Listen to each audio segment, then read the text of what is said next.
sujet, on parle de scandale social. Donc révélé par le Rassemblement des travailleurs du Sénégal. Peut-être ci beneen domaine la. Donc on nous parle de 30 000 travailleurs licenciés dans au moins 23 structures publiques. Oui. C'est scandaleux, n'est-ce pas? Donc le Rassemblement des travailleurs du Sénégal tire la sonnette d'alarme sur une vague de licenciements sans précédent. Moom la ñu wax selon cette organisation plus de 30 000 agents donc de agents orientés donc ont perdu leur emploi dans une vingtaine de structures publiques, une situation qui suscite baal leen ma voilà. Une situation donc voilà mi ngi noonu qui suscite de nombreuses interrogations sur la politique de l'emploi, le respect des droits des travailleurs et la conséquence sociale de ces licenciements. C'est très important Vito yow itam licenciement abusif yow itam dafa mel ni daf la soxaloon trop parce que yàgg na ci wax dafa yéeme ay borom kër wala peut-être ñoo xamante ne amatuñ ci luñ jàpp. Effectivement wax nga bi nag borom kër xam nga tey exemple borom kër moom bu sëngeemee rek. non bu sëngeemee rek musiba moo tax woykat bi wax na ko. borom kër warul gaaw a sëngeem te bu sëngeemee rek après danger day am. parce que responsabilité bi nekk si ginnaaw dafa bari. te naa la xamal benn affaire de chômage képp ku ko dundul rek munoo ko xam chômage képp ku ko dundul. munoo ko xam mais bis boo ko dundee boo déggee nit dàq nañ ko yow ni nga ko tiital. oui parce que y a une réinsertion sociale positive boo xam ne nit koo gis rek daf ko war a am pour mën a garder sa dignité. comprendre nga. dans la société quoi. moo tax képp kuy am esprit de faire des licenciements rek yow xoolaatal sa bopp. xoolaatal sa bopp. alors tu n'es pas quelqu'un boo xam ne di nga apporter la société moo tax ñi seen vague de licenciement yi nouveau régime bi dama leen ci mere woon trop. cause pourquoi lan moo indi cause bi. voilà cause te 30 000 dafa bari ah. waaw xam nga cause yi am conséquence am solution. alors yow fan ngay ñëw. je pense bien que ni cause yi. ok d'après certains disent quoi.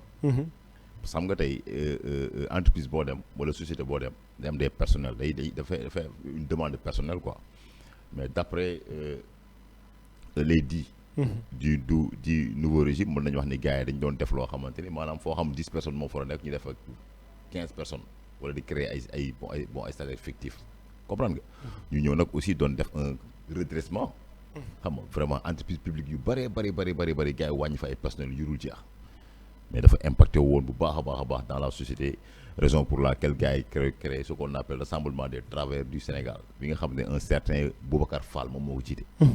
moom mu ngi woon Dakar dem dikk di liggéey moom mën nañu wax ne ci cadre yi la bokkoon foofu. te dafa nekkoon gars yi bëgg ko rabaisser à travers des raisons politiques parce que entité bi mu nekkoon mooy APR parce que ñëw na au pouvoir moom entité APR la nekkoon et imaginez-vous mu nekkoon fi directeur ñu bëgg ko wàccee def ko receveur est-ce que loolu dina ko nangu. maanaam dañ lay bëgg a rabaisser dañ lay bëgg a dàq mais du ñoo xam ne ñu la dàqee mais dañ lay rabaisser di la rabaisser ba def la néant ba def la zéro après yow doo dafa maanaam yow crédibilité bi nga fa amoon mën na wàññeeku après boo defoon nag da ngay nekk un frustré nga gedd nga bàyyi. gars yi technique boobu la ñu def ci ñenn ñi génn dem ñenn ñi moom dañoo amoon CDI contrat durée déterminée man un jour maa ngi doon discuter ak benn waaye boo xamante ne mu ngi woon CDC caisse de dépôt et de consignation mais secteur habitat la nekkoon habitat mu nekkoon un superviseur amoon CDI mooy contrat durée indéterminée gars yi dàq ko te pourtant superviseur liggéey la c'est du travail secteur de l'habitat tey day boobu tey boo demee tey Sénégal wala nga dem dans les plus grandes sociétés immobilières au Sénégal da ngay gis des superviseurs ñu ñëw di superviser xool ban heure ngay ñëw ban est-ce que yow yaa ngi liggéey ban heure ngay wàcc mais xam nga le rôle de l'État sur le secteur du travail mu njëkk bi xam nga c'est quoi c'est la régulation. ok déjà Sénégal la régulation sur le secteur du travail rek dafa am faille bu mag a mag bu ñu ko waxee mooy le code du travail. dagguma la le code du travail le salaire minimum maanaam le SMIC muy salaire minimum interprofessionnel garanti comprendre nga muy le CDD contrat durée déterminée contrat durée indéterminée c'est la régulation. dagguma la déjà bu ñu fa taxawoon rek mën na ci waxtaan ba émission bi jeex te du jeex. dagguma la est-ce que jàppoon ni peut-être régime bi au lieu que ñu leen di taxer. ni ñoom c'est de leur faute. jàppoon ni dañu nekk ci régulation boobu noonu pourquoi. waaw parce que. oui. régime bi jàll. bu ñu fàttalikoo bu baax lépp loo xamante ni dafa jëmoon ci wàllum création d'emploi lépp lu jëm ci wàllu revendication liggéey ñu nangam daf fi bari woon. oui est-ce que jàppoon ni ci lancé boobu noonu l'ex-président wala société yi nga xamante ni ñoo waroon gouvernement bi. doon recruter pour bu ko defee lépp loo xamante ni jëmoon na ci wàllum éco mu wàññeeku mais avec le régime qui est là. actuellement ñu def vérification yi nga wax nii. moo tax licenciement yi am parce que xam nañ ni gars yi ils ne sont pas en règle. non attention. ok man du ma ne ils ne sont pas en règle. parce que ñoom lu ñu wax. non c'est une supposition. voilà c'est une supposition. c'est-à-dire que ñoom li état wax ak ñoom lu ñu wax bokkul. waaw kan ngay gëm. parce que ñoom licenciement abusif la ñu wax. kan ngay gëm.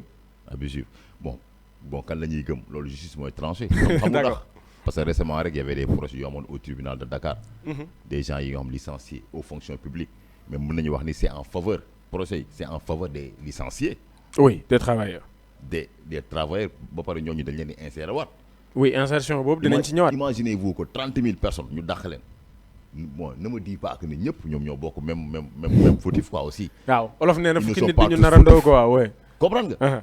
kon yaa anguille sous roche am na lu tax gars yi cibloon gars yi doon leen dàq parce que boo xoolee choc des gens politiques boo amoon ci réew bi dafa nekkoon dafa nekk keroon ay conséquences politiques yoo xam ne dafa dem ba indi haine ak rancune.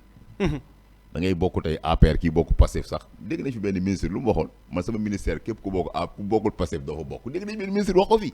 imaginez-vous koo xamante ne nekkoon APR la nekkoon cadre nekkoon un très bon travailleur nga ne ko non kii moom il faut qu'il dégage parce que non entité bi la bokk. te xam nga état bu ñu ñëwee ci régulation y a ce qu'on appelle emplacement ak accompagnement état dafa war a taxaw ci emplacement ak accompagnement maanaam tey exemple même nit bu nekkee service public di liggéey am fa CDI contrat durée indéterminée def fa benn 10 ans di liggéey nga gis ni peut-être que apporté wul lu bëri entreprise bi mais état war nga am des techniques parce que dañuy c'est la technique qui surpasse la force. Un grand responsable mën nga def une enquête de moralité envers lui xool ba xam ñaata soxna la am ba xam ñaata doom la am salaire am ñaata la toll imaginez-vous que ak responsable am si ginnaaw nga xëy rek dàqu ko. su dagguma la aussi sànq rek bi may ñëw maa ngi beneen fléau aussi ci biir société bi te loolu yow état yow yaa ko war a freiner aussi. vidéo maa ngi dégg benn waay mu expliqué mu ni ñun suñu mots yi sax si jëm boppam duñ ko comprendre alors que ça joue mu ni mën tey jii nii tey benn étudiant professeur bi nga xamante ni jàng na doon fayeeku benn 600 000 wala nangam. oui pour mu jot sax déjà tey jii nii contrat boo xamante ni. pour mu am pension la. il faut que ñu bindal la contrat xaw ma lan. maanaam comme si que dañ la licencier wala xaw ma lan yow loolu il faut nga dem wane ko. sachant que ni terme bi dafa paradoxal. non c'est grave dina ñëwaat sama bopp léegi. mais c'est très important parce que en même temps dina am conséquence si. stabilité sociale bi mais aussi surtout sur l'économie. bien sûr c'est économie moo tax état doit créer ce qu'on appelle le dialogue social. loolu dafa bokk maanaam sur le rôle de l'état sur le secteur du travail boo xoolee ànd gësëm déggoo lu ñu wax. ànd gësëm dañuy dem au front le secteur du travail aussi pareil ñoom Boubacar Camara yi defaat ay rassemblement.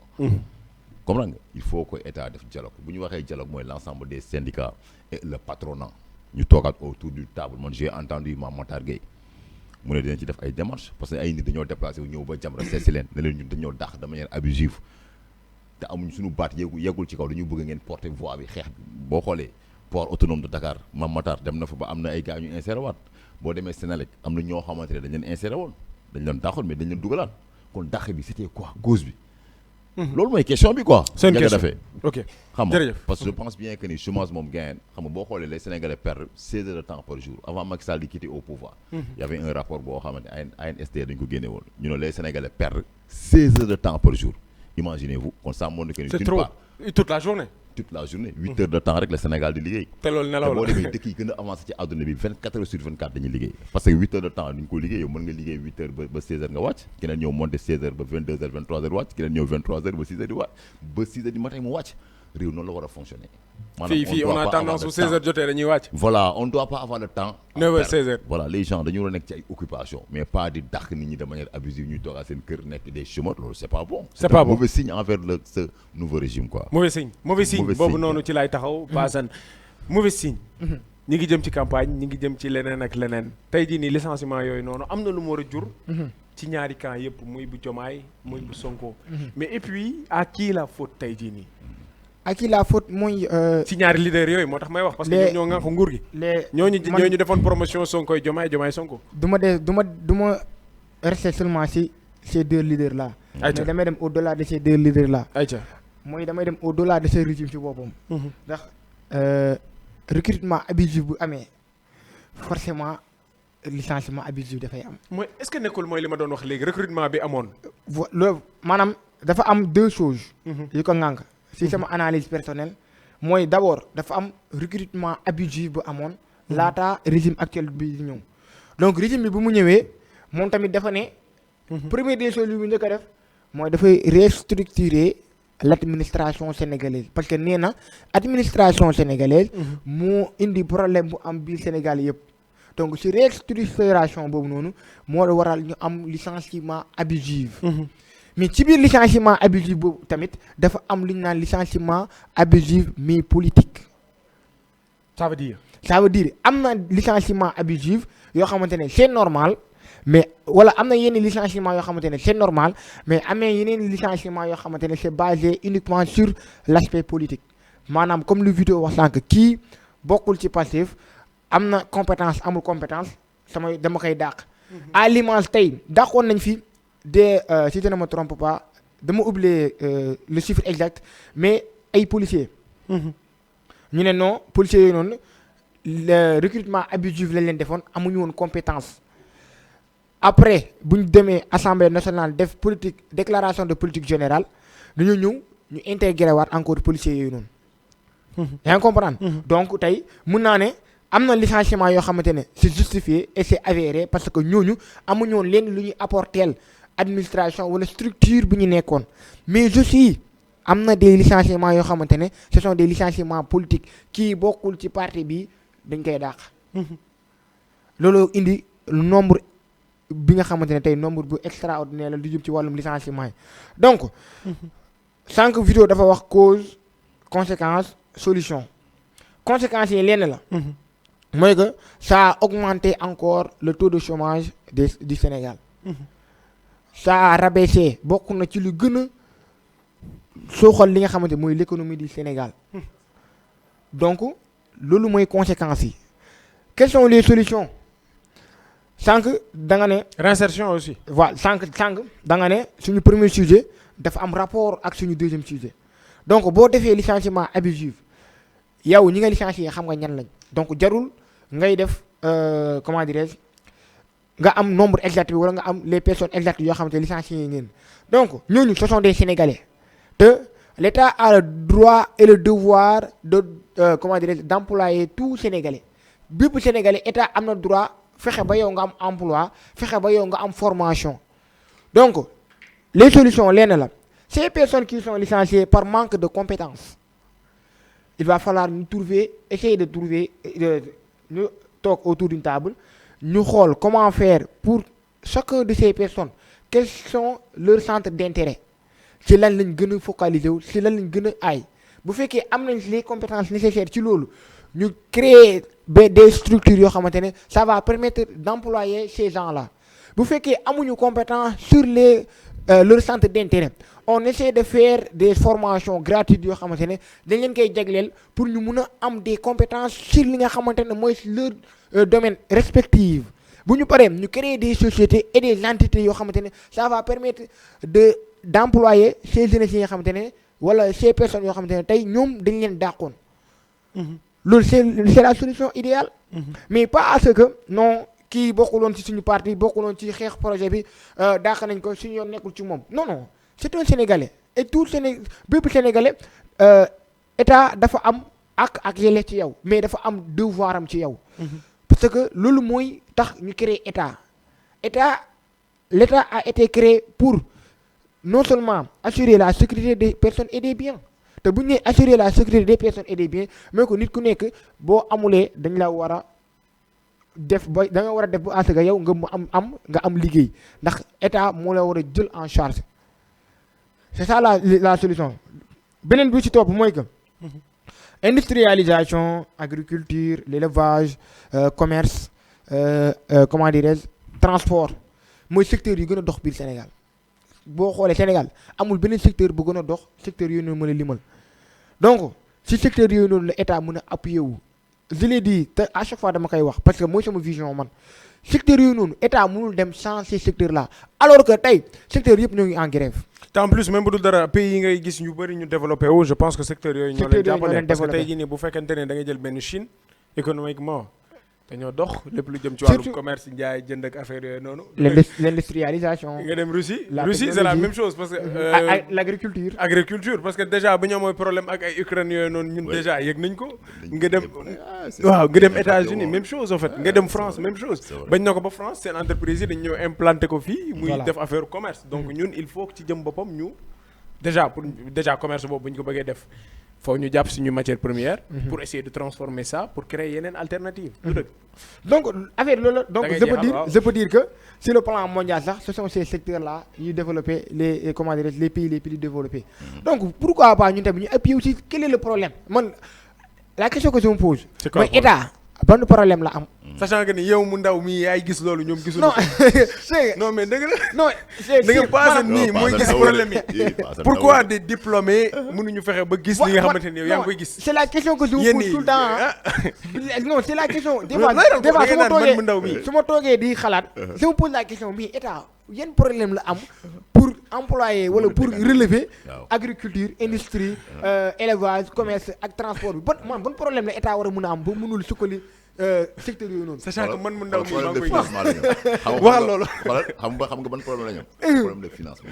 non mais bu fekkee mais problème économique la ñu am. attends problème de financement xam nga man la moo tax je serai jamais d'accord avec ça mooy dama seetaan benn documentaire Vite fait rek ñu tënk ko. waaw vite fait Bokk une ci. minute dama seetaan benn documentaire Thomas Sankara oui le don de soi pour la patrie boobu noonu ça c'est vrai. dama seetaan Thomas Sankara bi Pastef di wax. j'ai vu bu passé di wax j'ai vu que Thomas Sankara bu muy bâtir Burkina Faso maanaam bu ñëwee tey dañuy tabax Dominique dañ naan population Pikine bi yëpp ñëw dimanche dañuy tabax Dominique Ça, c'est ku vrai. am ciment na nga andi ku am suuf na nga andi ku am fer na nga andi maçon bu nekk Pikine ñëpp na ngeen ñëw moom Thomas Sankara moom ci boppam mooy wàcc ñëw diriger travaux yooyu noonu Ça, c'est waa Pikine ñëpp génn ñu tabax Dominique bi D'accord. loolu mooy doon soi pour la patrie. Développe donc alors. man je peux pas concevoir. Reviens sur les licenciements. Reviens. Passe, reviens. waaw damay revenir. Kan bi jeex na. Reviens. comme li vidéo wax ay manque de D'accord, financement. reviens. manque de financement. je serai d'abord jamais d'accord pour ça parce que Ok, ñun ñoo ne gëmuma don de loolu soi quoi. pour la patrie. Reviens, donc nañ def reviens. don de soi boobu noonu pour la patrie pour développer le Sénégal. Saraxa loolu nag vrai jërëjëf kontaan nañu. li nga wax Merci. nag vraie révolution moom waaw mais fekkee c'est benn révolutionnaire nga moom pour nga def ko dafa ko léegi. dañoo war a bàyyi rêve bi nag ñu dem ci waaw gars application. yi ñu rêvé pour dugg ci nguur gi rek. macha allah